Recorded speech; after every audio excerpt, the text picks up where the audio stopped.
তুমি এরকম কাজ আর কোনোদিন করবে না, আর কোনোদিন এই কাজ তুমি করবে না চড়ুই, আমাকে কথা দাও। কেন? তুমি আমাকে কি কথা দিয়েছো যে আমি তোমাকে আজকে কথা দেব? হ্যাঁ, তুমি তো সবসময় আমাকে অপমান করেছো। চড়ুই, তোমাকে অপমান করার সাহস বা ক্ষমতা কিছুই আমার নেই। তোমাকে আমি কেনই বা অপমান করব বলো? বরং তুমি আমার কত উপকার করেছো, আমি তোমার কাছে কৃতজ্ঞ। আমি তোমার কৃতজ্ঞতা পাওয়ার জন্য এসব করিনি লালন। কিন্তু আমি তো কৃতজ্ঞ, আমার জন্য জীবনে কেউ কখনো এতটা করেনি।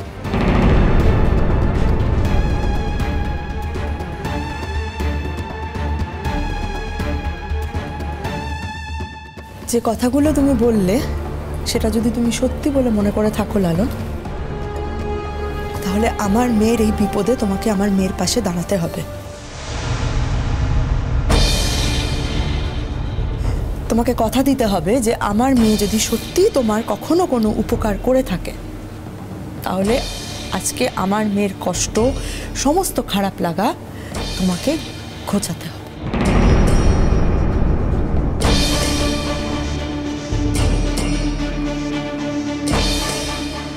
আমি? তুমি না তো কে লালন?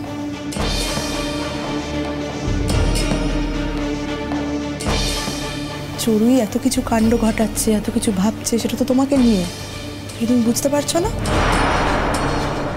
হ্যাঁ, নাকি তুমি এতটাই বোকা যে তুমি বুঝতে পারছো না, নাকি তুমি এতটাই চালাক যে তুমি বুঝেও বুঝতে চাইছো না? লালন, চড়ুই তোমাকে নিয়ে কি ভাবছে এটা তো সবার কাছে এখন ক্লিয়ার, সবাই সবটা জানে, সমস্তটা খোলাখুলি হয়ে গেছে, সবাই জানে সবটা। আমরা সবাই জানি যে চড়ুই যেটা করেছে সেটা ভুল করেছে। আমরা চড়ুইয়ের ভুলটাকে কেউ সমর্থন করি না, কিন্তু আমার মেয়ের জীবনটা সমস্ত কিছুর থেকে আমাদের কাছে দাম। তার জন্য, আমার মেয়েকে বাঁচানোর জন্য যদি চড়ুইয়ের করা ভুলটাকেও সমর্থন করতে হয়, তাও সেটা আমরা করব লালন। এবং তোমাকে তার জন্য প্রিপেয়ার থাকতে হবে। তোমাকে চড়ুইয়ের পাশে দাঁড়াতে হবে এবং আজকে সবার সামনে দাঁড়িয়ে তোমাকে এটা কথা দিতে হবে যে তুমি চড়ুইয়ের পাশে থাকবে।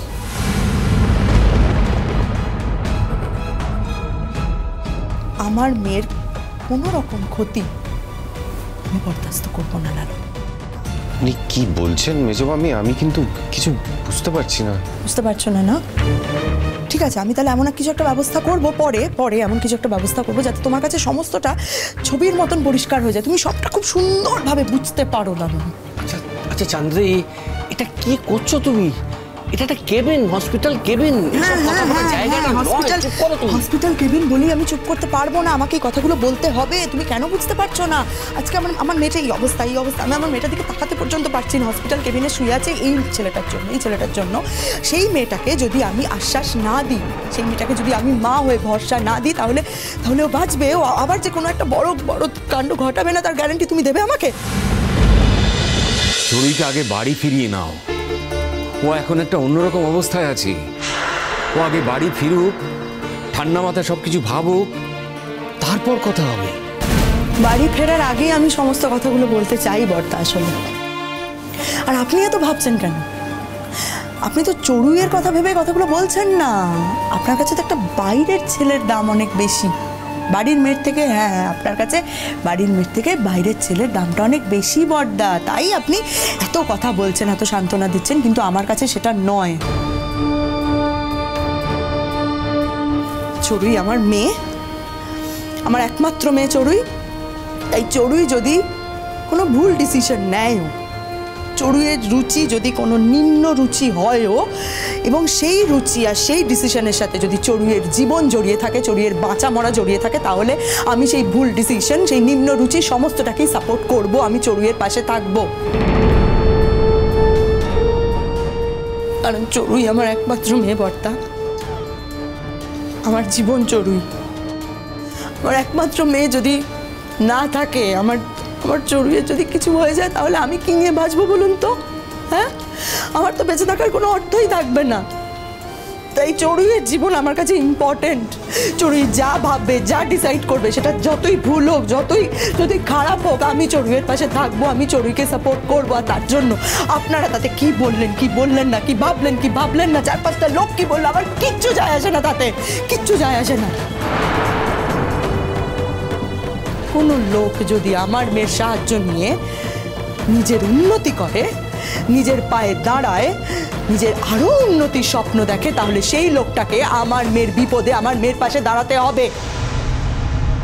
আর এটাই আমার শেষ কথাবার্তা।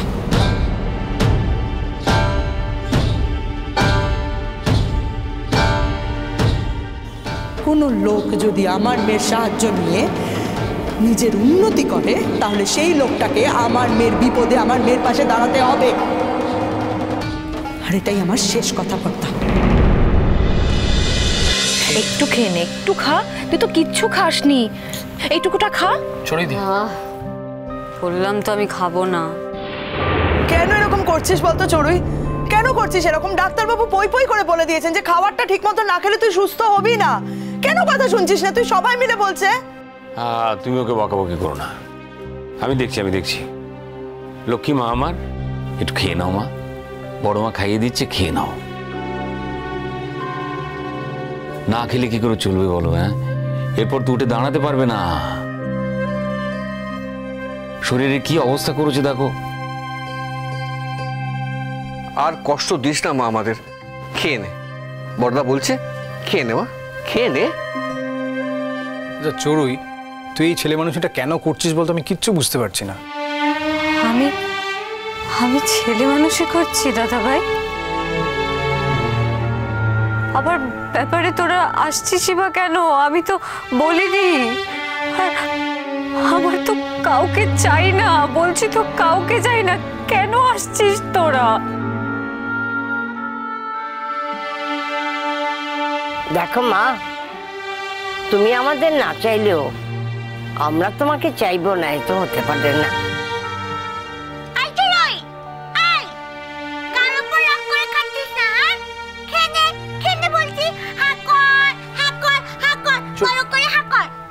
চড়ুইদি, একটু হাঁ কর, খেয়ে নে।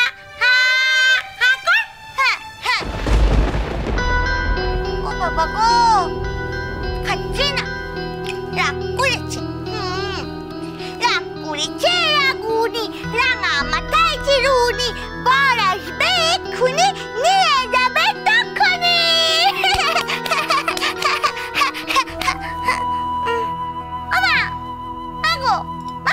তুমি না চড়ুইকে জোর করে চেপে ধরে খাইয়ে দাও, জোর করে খাইয়ে দাও তো, খাইয়ে দাও।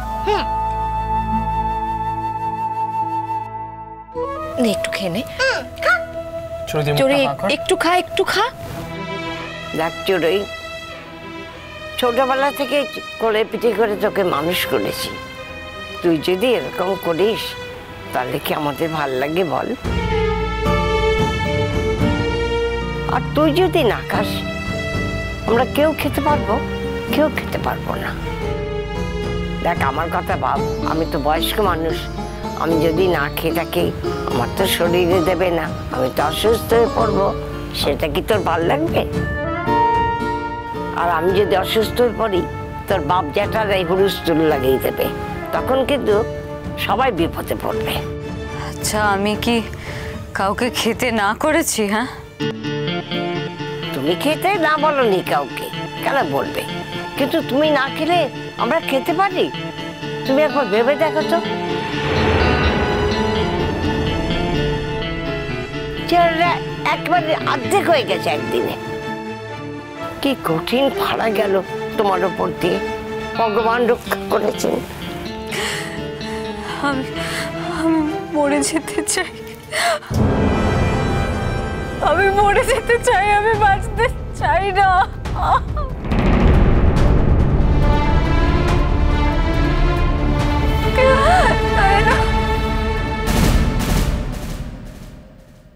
আমি বুঝতে পারছি না, এখনই তো এই কথাগুলো বলার সময়, এখনই তো একটা ডিসিশন নেওয়ার সময়। এই তুই কি করছিস এখানে? হ্যাঁ, বড়মা ওকে তাড়িয়ে দাও বাড়ি থেকে। আমি ভাবিনি যে কোনোদিন আমাকে মুখ ফুটে এই কথাটা বলতে হবে। আমি আমার বাড়িতেও বলেছি। কি বলেছো? আমি বলেছি আমি তোমাকে বিয়ে করতে চাই। কোনো